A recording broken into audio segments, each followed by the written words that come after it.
Do you have a hard time coming up with ideas to blog about? Do you get writer's block? Or maybe just struggle with, how do I come up with things to talk about on my podcast? Or, man, do YouTube videos or live streaming?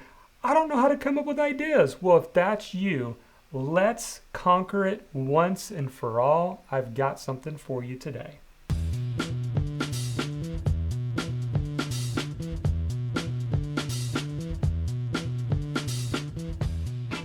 Hey Messenger, welcome to the Market Your Message show. I'm Jonathan Milligan, author of the book Your Message Matters, and our goal here is to help you rise above the noise and get paid for what you know.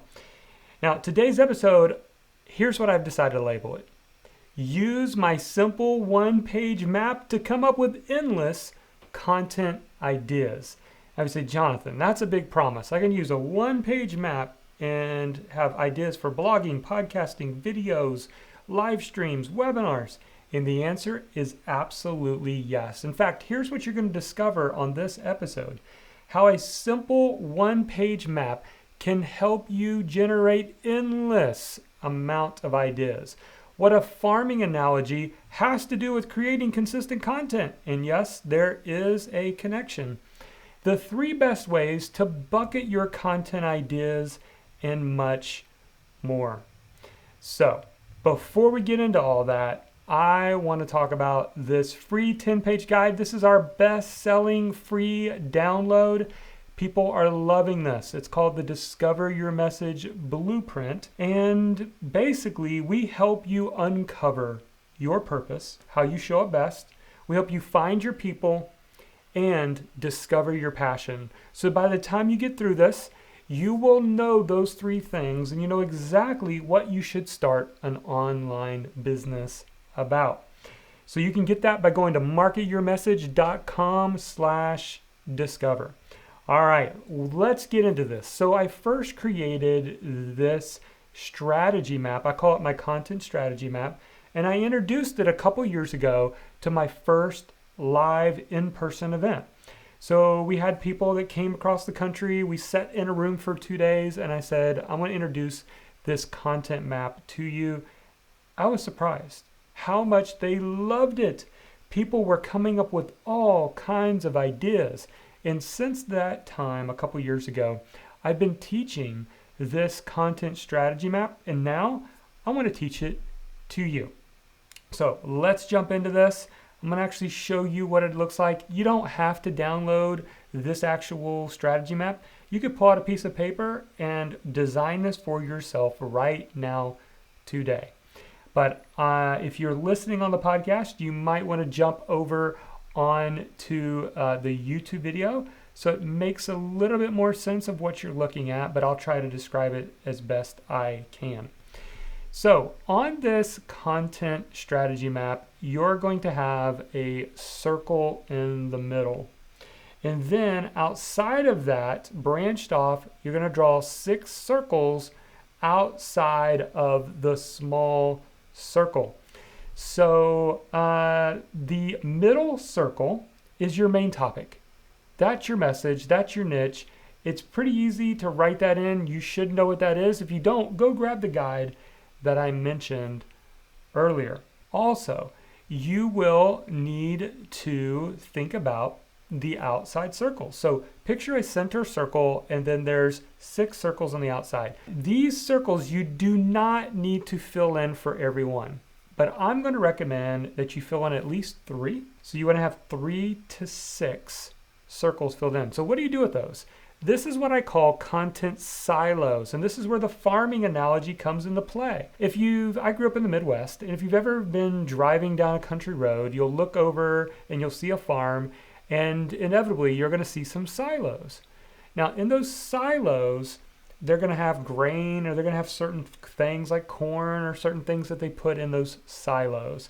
And I want you to think about your topic as being in the form of silos. So literally you have 3 to 6 silos. Now each of those we could also look at as categories of our niche. So if I were to look at some examples, and we look back at the example that I've got here, My main topic is about online business. I want to help people to launch and grow and build their online business. So topic 1 for me is discover. So how do you discover your message? Topic 2 is launching the blog. Topic 3 is creating content. Topic 4 is growing your audience. And topic 5 is profit. So those are the big silos for me. Now, as I look at each of those categories, inside of those categories are specific topic ideas. And that's what the even smaller circles represent in this topic strategy map. Again, if you're listening on the podcast, this will make a lot more sense to you. If you go check out the video, we'll have a link in the show notes of the podcast where you can go watch this specific video and be able to map this out. But this is how you're able to come up with endless ideas, because once you know your categories, once you know your silos, then you look at the categories and you think, well, what could I teach or what could I create related to this category? And those ideas will begin to flow. Now, if you are saying, okay, but how do I figure out what my categories or my silos are? Then I am going to walk you through a couple different ways you can do that right now. So what I'm going to teach you is what I learned from a mentor of mine. His name is Ryan Levesque, and he wrote a book called Ask, as well as a newer book called Choose. They're phenomenal books. One of the things he teaches is about the different ways you could bucket, or what we're referring to as silo, your audience. So he does it in the form of segmenting your audience into different buckets. What I'm doing is I'm applying this into your content. So I want you to think of your buckets pretty much like categories. So categories of your blog, categories of a podcast, categories of YouTube videos. So let's look at 3 different ways that you can do this. The first one is called the journey approach. Now, this is if you would, when you look at your niche, if you say, I help people progress through a linear process, then you're going to want to take the journey approach to your categories. Now, let me show some examples of that. This journey category approach is what I use in my business. So again, in the center circle, I have online business. Category number 1 for me is to discover your message. So there are people who, that's where they start. Like, Jonathan, I don't know what to blog about. I don't know what to create a podcast about. I don't know what my message is. And so we have a category or topic based off of that. Well, after someone figures out what their niche is, then what's the next problem they have? How do I actually launch my website, my blog, my platform? And so that's an entire category.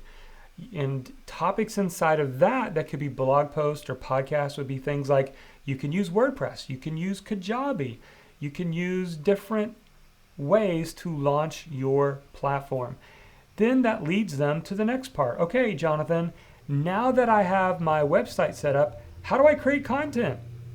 How do I come up with things? In fact, that's what we're doing today. This specific topic today is inside of this category, creating content.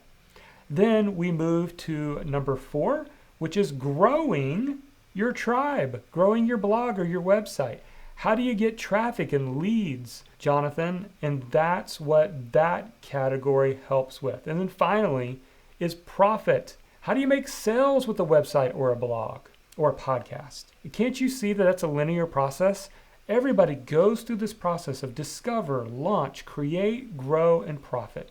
And so maybe for you, the way that your niche is and the way that you want to teach is a step-by-step process. There's a before state which leads them to an after state.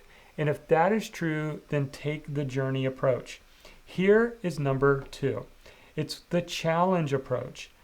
This is for you if you say, I help people overcome clearly defined but unrelated challenges. So what do we mean by that? Well, let's use an example. Let's say that my niche was home gardening. Now, home gardening is not necessarily teaching it from a linear process because people have different challenges. For example, Maybe category 1 is reducing weeds. That's the problem that your audience wants to solve, or a segment of your audience wants to solve. Maybe category 2 is eliminating bugs. Maybe say it's not weeds, I'm dealing with bugs eating my plants. Well, then that's a different category or challenge, right? Category 3 might be slow plant growth. They don't have a problem with weeds or bugs. It's just the soil's not rich enough. There's something going on that my plants are not growing. And then maybe category number 4 is you have dying plants. You can't really say it's bugs or weeds. It just seems like it's dying. I don't know. Am I watering too much? Am I not watering enough? And so that is the challenge approach. So maybe for you, you tackle things in different challenges. You have an audience that might be facing different challenges, then use that challenge category approach. That leads me to number 3, which is situation approach. This is for you if you say, I help people overcome problems, but it's in unique situations. Like my audience are in different situations altogether. Now you say, I don't really know what that means, Jonathan. What do you mean? Well, you've got different segmented audiences. They're not all the same. Let me show you an example. Let's say I had a blog or an online niche business on outdoor fitness. That was my focus. But let's say not everybody is interested in the same kind of outdoor fitness. Maybe, for example, category 1 is speed walkers. These are people who are not interested in jogging. They're not interested in marathon. They want to learn how to create a consistent habit of getting out in their neighborhood and speed walking and burning some calories. So that is a category. Maybe another category is for the 5K jogger. This is somebody who just wants to run a 5K. They just want to learn, how do I train for a 5K? Then you have another category that's for a marathon runner. Now, the topics that a marathon runner is interested in are going to be different than a 5K jogger and different than a speed walker, right? And then finally, there's a sprinter, someone who just wants to get out and they want to figure out how to sprint. Now, I'm not an outdoor fitness expert, but can't you see how those are different types of audiences? But we can create specific content through the form of blog posts, podcasts, and YouTube videos or live stream shows that can facilitate even if you have 4 different types of customers. So there you go. You guys now have the tool. I want you to use this content strategy map.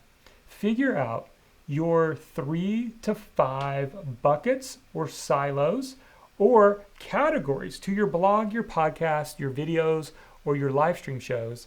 And then inside of each of those silos, start thinking of specific topics that would match that category. Think about their goals, their passions, their struggles inside of that category, and you'll have endless content ideas. Well, if you're still figuring out where do I get started, Jonathan, then again, don't forget about grabbing our 10-page guide. The marketyourmessage.com/discover is where you're going to find it. It's called the Discover Your Message Blueprint, completely free. This is something we originally created and thought about selling on our website, but we're giving it away for free right now. So you can go download it. It gives you all the elements that you need. You'll have the big picture overview. You'll know the questions you need to answer to discover the right niche for you. So go grab that now. All right, did you enjoy this episode? If so, would you take a moment and like, share, or subscribe, or even review our show? And also, what topics would you like for me to cover in future episodes? Let me know. But until then, never forget, your message matters.